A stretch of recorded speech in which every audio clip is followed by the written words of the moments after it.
Pessoal, boa noite. Eu quero dizer que eu estou no meu horário de janta, né? Por isso que eu estou fazendo alguns vídeos, né? Aí você fala assim, você está fardado? Tô, mas não estou depreciando a administração pública ou utilizando da farda para ganhar alguma coisa, né? Eu estou no meu horário de janta e vou fazer um vídeo aqui, o princípio da individualização da pena, né? Individualização da pena está no artigo 5º, inciso 46. A lei regulará a individualização da pena e adotará, dentre outros, as seguintes, né? Então nós temos aqui privação ou restrição da liberdade, perda de bens, multas, prestação social alternativa, suspensão ou interdição de direitos, né? Aqui. Como que nós vamos proceder nisso, né? Nós temos 3 fases aí. Nós temos a fase legislativa, judiciária e executória, né? Que é a administrativa. Então, na primeira fase diz assim: individualização da pena legislativa ocorre no momento em que o legislador atribui status de crime a uma determinada conduta, estabelecendo um patamar mínimo e máximo de pena a ser atribuído ao delinquente. Quando ele vai fazer a pena, né? Então ele vai estipular uma pena para a conduta que aquele cidadão vai cometer. 157, né? Subtrair coisa móvel alheia, né? Para si ou para outro. Então tem uma pena ali. Então ele vai colocar essa pena, né? Então o legislador legisla falando o máximo e o mínimo dessa pena. Salvo me engano, 157 é de 4 a 10, salvo me engano, não estou lembrado direito, mas eu creio que seja de 4 a 10, né? Então o mínimo e o máximo de pena, né? Vou aplicar o mínimo, vou aplicar o máximo, vou começar de onde? Do mínimo para o máximo, né? Sempre. A segunda fase, individualização judicial. A individualização judicial se dá com a aplicação da sanção abstrata ao caso concreto, delimitando o patamar adequado de pena em face de determinados delitos. Então, a judicial é a parte que vai, de fato, né, aplicar ali a pena em abstrato. O que é a pena em abstrato, doutor? É aquela pena que você vê no crime lá, o furto de 1 a 4 anos. Então, aquela pena é abstrata, né? A pena ali abstrata. Como que o juiz vai começar aplicar aquela pena? Geralmente ele começa do mínimo, né? Então começa de 1 e aí vai colocando lá as 3 fases, né? Então tem a primeira fase, segunda e terceira fase, que eu vou falar do artigo 59, né? Então aqui, né, é a aplicação. Então a segunda fase da individualização judicial é a aplicação da pena em abstrato, né? Aquele mínimo e aquele máximo, né, que vai aplicar. Aí vem para a vara de execução, individualização executória, que é a parte da administrativa da coisa.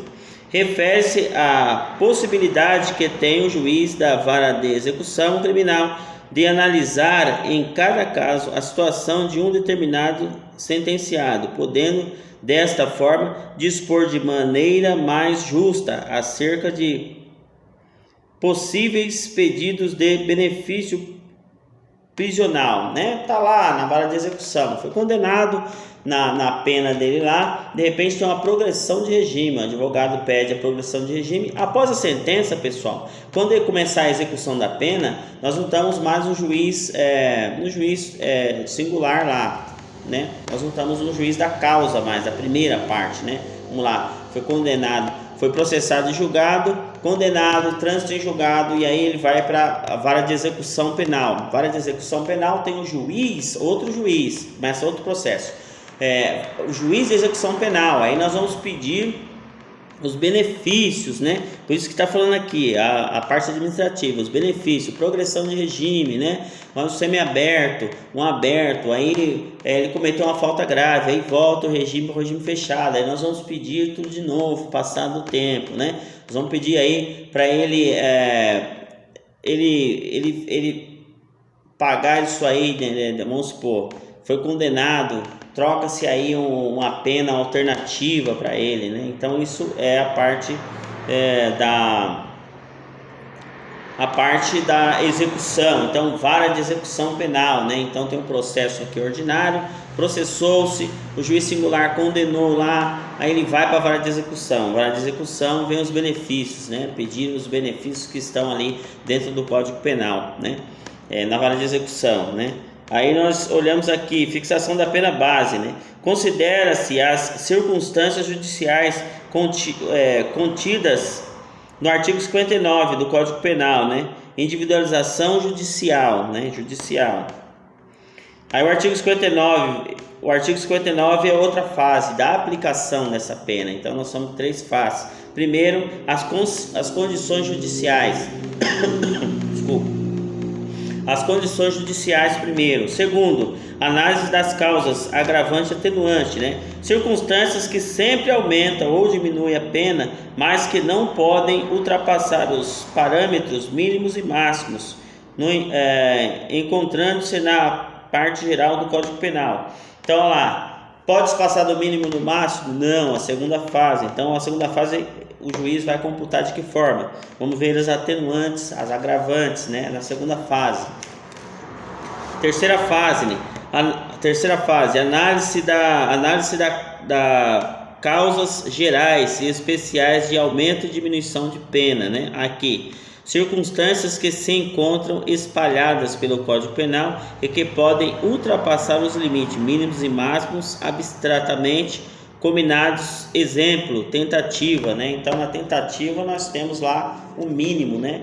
Você responde como se tivesse cometido um crime consumado e vai se diminuir lá o valor da pena que você, por ser um crime tentado, né?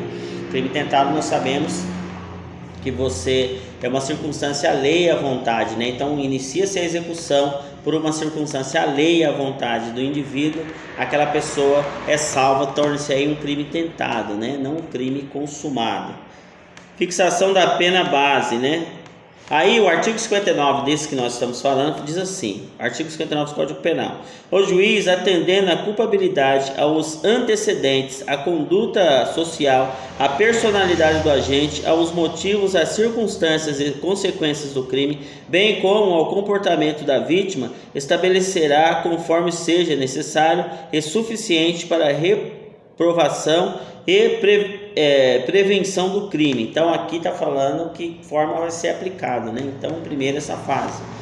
As penas aplicáveis dentre as cominadas, as quantidades de pena aplicáveis dentro dos limites previstos, o regime inicial de cumprimento da pena privativa de liberdade, a substituição da pena privativa de liberdade aplicada por outras espécies de pena, se cabível. Aí artigo 44 do Código Penal, né? Então, isso aqui é a fase da individualização da pena, né? Então, vai se individualizar a pena, né? Vai aplicar para cada criminoso, 3 criminosos cometeram crime. Então, nós temos o partícipe, nós temos os coautores, né? Então, cada um desse tem uma fase dentro do crime que ele vai cometer. Tenho que individualizar essa pena. Eu não posso fazer o quê? Aplicar uma pena para todas as pessoas. Não há uma pena padrão, né? Eles não coadunam, né, com essa pena padrão. Princípio da individualização da pena. Busca evitar a padronização das penas, atribuindo a cada caso concreto a pena adequada. Opera-se em 3 fases distintas, né? Legislativo, que eu expliquei, né? Judiciário e da execução, vara da execução. O princípio da individualização da pena, pessoal, também é interessante. Por quê? Porque cada criminoso comete um fato, né? Cada criminoso comete um fato dentro do mesmo crime, né? Cada um tem sua função, cada um é diferente. Tenho dentro de um fato aqui, um crime, ó. 3 pessoas vão cometer o fato delituoso, né? 157, o roubo.